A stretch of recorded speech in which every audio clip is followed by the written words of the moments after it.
Hallo und herzlich willkommen zu Falten mit Yvonne. Ich zeige dir 3 Varianten, wie du aus einem Loop oder Schal einen Mundschutz selber machen kannst. Dieser Mundschutz dient dem Fremdschutz. Für Variante 1 benötigst du zusätzlich 2 Haargummis.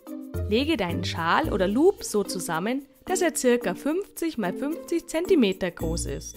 Lege ihn dann so, wie du es hier siehst, zusammen. Befestige nun links und rechts die Haargummis am Schal.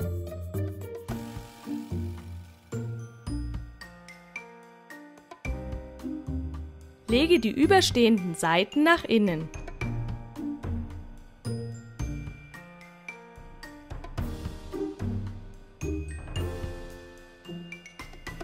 So sieht dein Mundschutz nun aus. Ziehe die beiden Haargummis über die Ohren.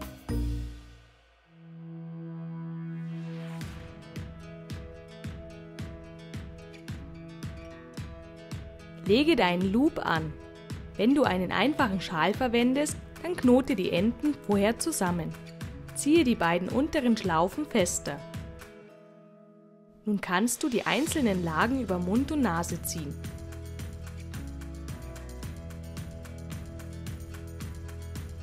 Ziehe den Schal dabei immer wieder nach, damit er fest sitzt.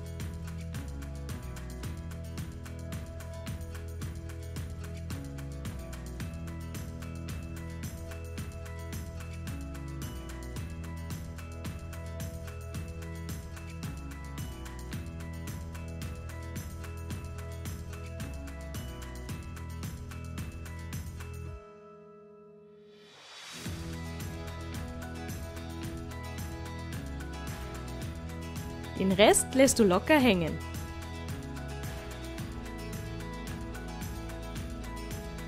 Lege deinen Loop oder Schal wieder so zusammen, dass er 50 x 50 cm groß ist.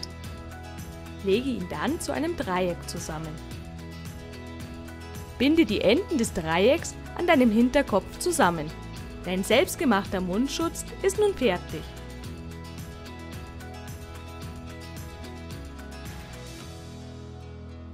Wenn du meinen Kanal unterstützen möchtest, dann tätige deinen nächsten Amazon-Einkauf bitte über meinen Partnerlink in der Videobeschreibung.